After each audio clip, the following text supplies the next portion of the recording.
সারা জীবন যদি বাবা মা ভাই বোন সবাই একসাথে থাকা হতো তাহলে কি মজাটাই না হতো না? কিন্তু বাস্তবে কি সেটা সম্ভব? সেটা কোনোদিনই সম্ভব না। মেয়েদের পরে ঘরে যেতেই হবে, আর ছেলেদেরও অন্য ঘরের বউ ঘরে নিয়ে আসতে হবে, আর একসময় বাবা মা সেখান থেকে ছবি হয়ে রয়ে যাবে দেওয়ালে। এই প্রসঙ্গ নিয়ে একটি অসাধারণ গল্প আজকে তোমাদের কাছে আমি শেয়ার করব। চ্যানেলে যারা নতুন আছো এবং নতুন যারা আমার গল্প শুনছো, গল্পটি শোনার পরে একটি সাবস্ক্রাইব করতে ভুলবে না এবং লাইক দিয়ে আমার পাশে থাকবে।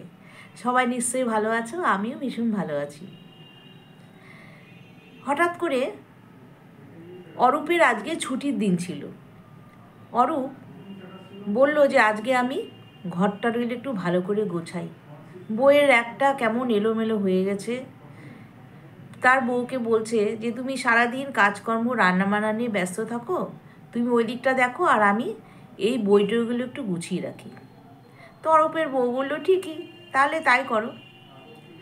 এই শুনে তার বউ চলে গেল রান্নাঘরে।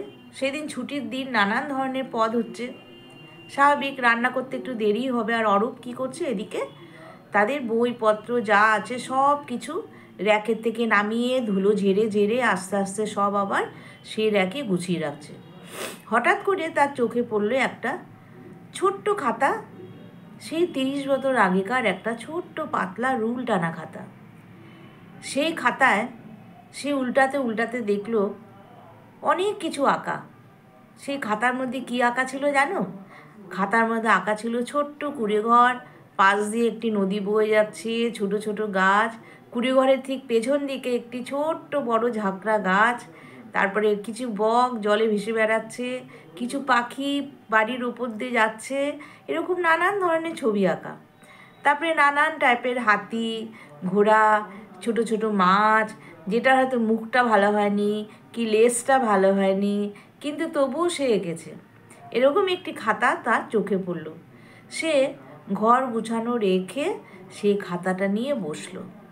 দেখেই যাচ্ছে দেখেই যাচ্ছে, আর সে স্মৃতি ধরে রাখতে পারছে না। তার বুক কষ্টে একদম মানে কি বলবো, খান খান হয়ে যাচ্ছে। সে তখন ঘর গুছানো রেখে সে খাতাটায় একটা একটা করে পাতা উল্টাচ্ছে আর সেই 30 বছর আগেকার স্মৃতি আওড়াচ্ছে। তখন হঠাৎ অরূপের বউ ঘরে এসে বলল, কি গো, তুমি বলে এই র্যাকগুলো গোছাবে আর তুমি দেখি একটা কি খাতা নিয়ে বসেছ, এটা নিয়ে সমানে পাতা উল্টাচ্ছ। তখন অরূপ তার বউকে আস্তে করে হাত ধরে টেনে এনে বলল, এই দেখো, এই তো সেই আমাদের ছোটবেলার খাতাটা। এখানে আমার 3 দাদা, আমার 2 বোন, সবাই মিলে জানো আমরা এই খাতাটা নিয়ে বসতাম। কে কেমন ছবি আঁকতে পারে ভালো, সবাই মিলে আমরা এই খাতাটার মধ্যে ছবি আঁকতাম। দেখো দেখো কত সুন্দর। আর জানো আমার ছোটো ভাই যখন প্রথম অ আ ক খ লিখতে শিখলো না, ও তখন কী করতো, খাতা পেলে সেই খাতার মধ্যে অ আ, তুই সারা খাতা জুড়ে অ আ ক খ এগুলো লিখতিস আর হাবিজাবি কী সব ছবি আঁকতিস। তখন তার বোন বলল, দাদা এগুলো হাবিজাবি না, এগুলো ভীষণ মূল্যবান, তুই খাতাটা কোথায় পেলি?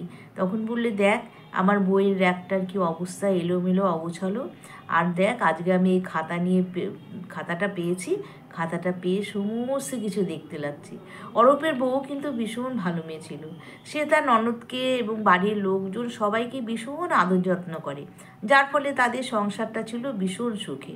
এরকম তারা ভাই বোন বউ জামাই সবাই মিলে কথা বলতে বলতে অরূপের বউ কী করলো, সবাইকে চা এনে দিল, খাবারের ব্যবস্থা করলো এবং তারা বলতে লাগলো সেই 15 দিনের কথাগুলো। তাদের গল্পের টপিক্সই ছিল সেদিন সেটা।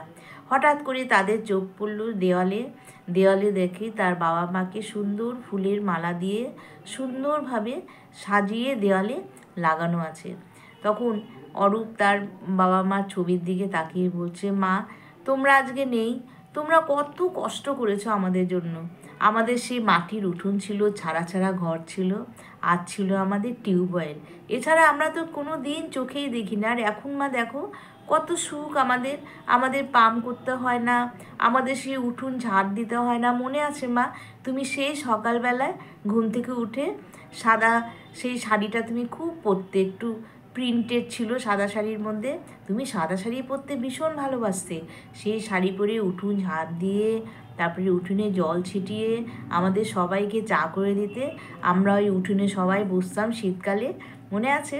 সবাইকে কাপে করে চা দিতে, আমরা ভাই বোন বাবা সবাই মিলে চা খেতাম। সবার লাস্টে তুমি আসতে চা নিয়ে। কোথায় গেল মা সেই দিনগুলো? কেন ফিরে আসে না বারে বারে? সেই দিনগুলো যদি ফিরে আসতো তাহলে কত ভালো হতো। আর আমাদের ছেলেমেয়েরাও যদি সেই দিনগুলোর মধ্যে থাকতো, তাদের মানসিকতায় কিন্তু এখন সেই একা একা ভাবটা থাকতো না, তারাও কিন্তু ভীষণ ভালো মানুষের হয়ে উঠতো। দেখো না মা, আজকে আমরা কত ভালো হয়ে উঠেছি। এবং তোমার মতো তোমাদের মতো যাদের সেই 30 বছর আগেকার ঘরের ছেলেমেয়েরা সবাই কিন্তু সুন্দরভাবে মনের দিক দিয়ে মানুষ হয়েছে। ফিরিয়ে দাও মা সেই দিনগুলো। কিন্তু সেটা কি কোনোদিন সম্ভব বলো? কোনোদিনও সম্ভব না।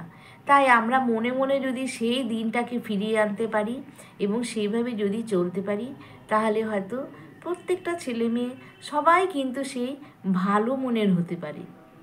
তাহলে বন্ধুরা, সেই পুরনো দিনগুলো তোমাদের মনে হয়তো ছোঁয়া লেগেছে। তোমরা ভাবতে থাকো, দেখো তোমাদেরও মনে পড়বে তোমাদের বাবা মার কথা, সেই বড় উঠোনের কথা, সেই রোদে বসে রোদ তাপানোর কথা, কি মনে পড়বে তো? তাহলে বন্ধুরা, আজকে আমার গল্পটা কেমন লাগলো তোমরা প্রত্যেকেই কমেন্ট বক্সে জানাবে এবং খুব বেশি করে শেয়ার করে দিবে। দেখো, কেউ না কেউ কমেন্ট করবেই, তোমাকে বলবে সত্যি আমরাও কিন্তু সেই দিন কাটিয়ে এসেছি। তাহলে আজকে আমি আসি, আবার আসবে একদিন নতুন গল্প নিয়ে। টাটা।